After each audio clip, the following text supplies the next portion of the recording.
Madhav Dhar is managing partner of GTI Capital Group, and he's joining us on the show right now. Madhav, thanks very much. We've promoted you to our viewers, and we've told them that you're going to tell us exactly what the market's going to do from here. So why don't you start? Right. Well, there's an old saying that you should either give them a price or give them a time, but not both. So, you can make a bet on it. You should never do both things, where tell them exactly what will happen over the next year and by how much. So, no, listen, obviously, we're down 10% on both global and local factors. The economy was starting to bottom out, starting to pick up. We were at a very low point on profits, and things were finally setting up that there was more infrastructure spending. We were halfway through a bank write-off cycle that was getting fully discounted.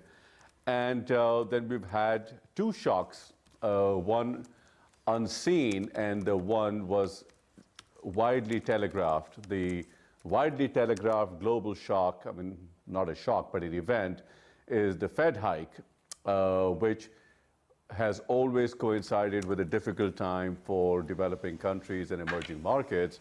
As the dollar gets stronger, money comes back in, especially indebted emerging markets tend not to do well.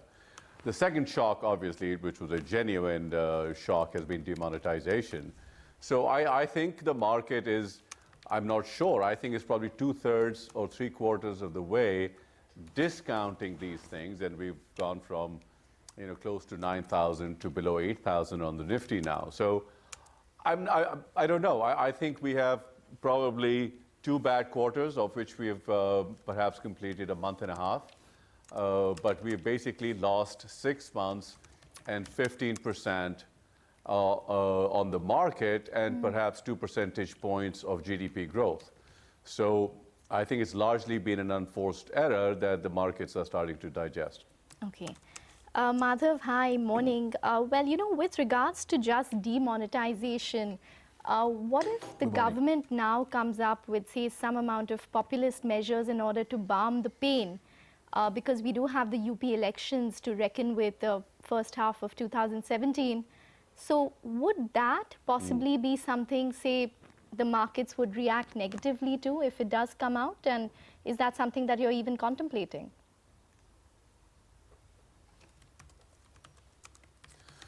Well, I think part of the problem is that the risk premium in general has gone up. So you don't even know what to contemplate, frankly. And, uncertainty is worse than bad news. So one of the things that's happened is that you have short-term bad news on demonetization, which will eventually flow through the system. And you can even say that there will be some positive fringe benefits over time in terms of digitalization and a aversion to black money. So certainly some good things will come up. But what you don't know is what happens next. What happens to bank lockers, what happens to property deeds, and a variety of other stuff in terms of active action. And what you are referring to is sort of some palliative relief by the government in terms of populist measures. Don't know. So if they are pure handouts, if they are print money and hand it out, then obviously that will be a negative for the market. But if suppose the remedies are that we will straighten out, make more transparent, and lower the tax, the tax system in the country, including tax rates, that would be a very positive for the market. So it sort of entirely depends. If farmer loans are completely waived in UP, then obviously that's not a good thing.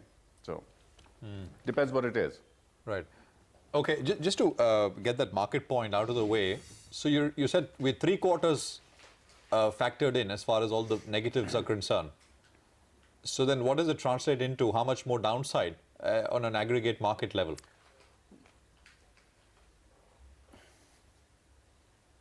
I have no idea. We're all guessing. When this first happened, I thought the market would be down 10 or 15%, and it's down 10. So if I had to guess, I think it's And all corrections are both time and price.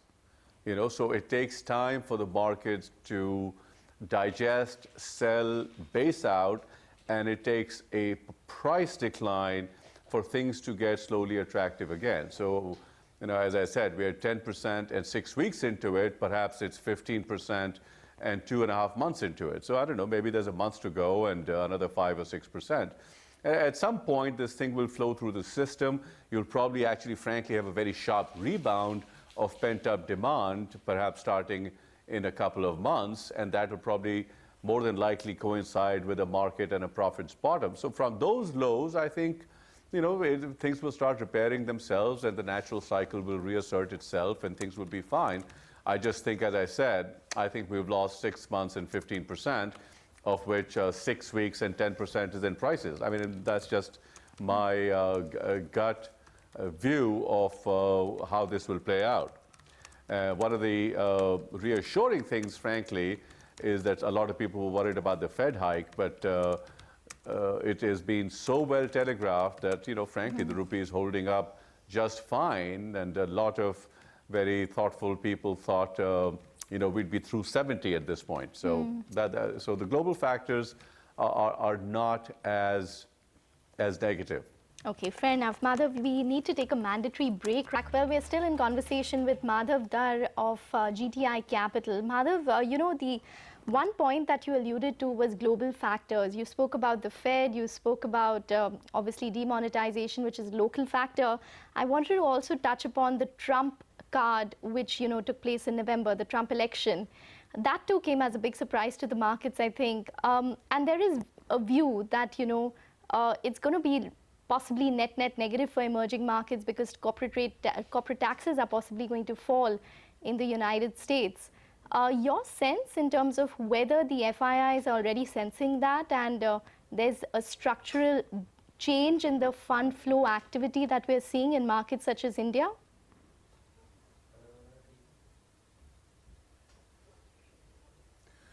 No, I'm not sure about that. I think the potential danger with a Trump administration, which frankly I don't think will come to pass, but the danger really is not that. I think the danger is whether the relentless globalization over the last 35 years, perhaps started in the late 70s, early 80s by Reagan, Thatcher, and Deng Xiaoping, and that has spread around the world and has probably done more for prosperity and for poor countries than any other factor, whether that super cycle is coming to an end, whether America and the West is going to turn inward, both in terms of trade, in terms of ideas, in terms of its borders, in terms of its engagement with the world.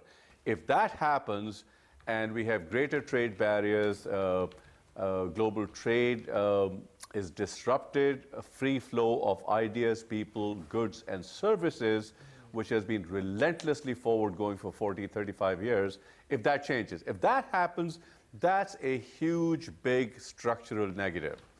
I doubt it'll happen. I think there'll be some saber rattling with NAFTA. There's already TDP, the Trans-Pacific Partnership, is obviously in jeopardy, but Brexit has its own momentum and implications in terms of what's happening in Europe. So there are troublesome developments around the world.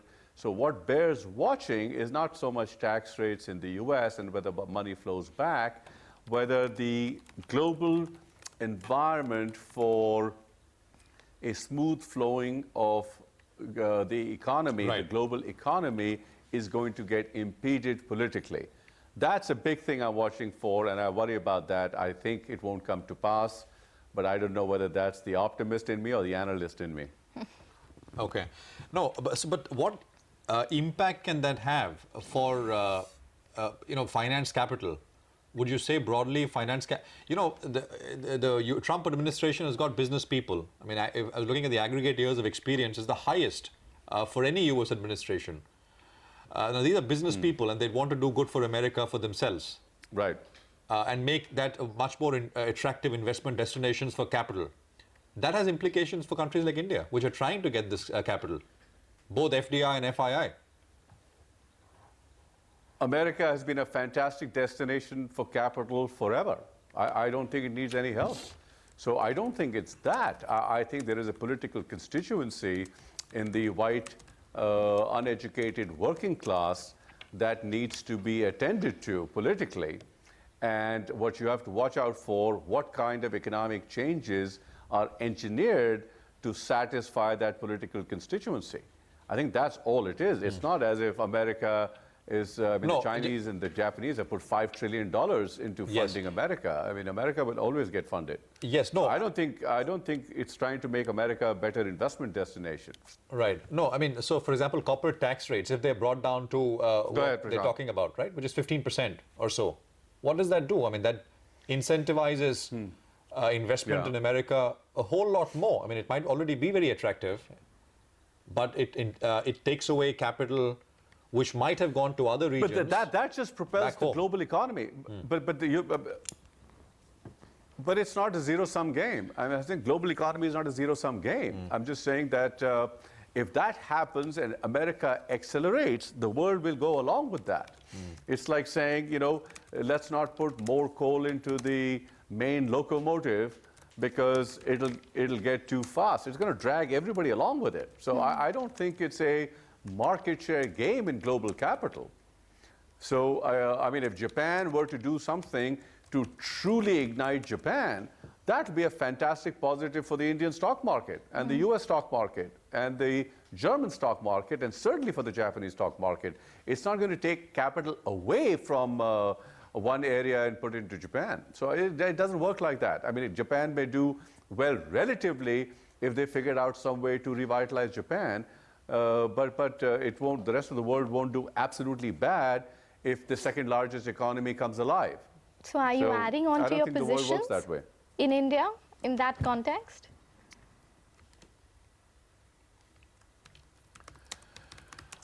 Listen, I think we have this is something that was unforeseen, and I mean, I tend to buy panics. I tend to, you know, I'm such a long structural bull on India. I think every big or medium-sized decline must be bought, and I have consistently done that, frankly, for 35 years.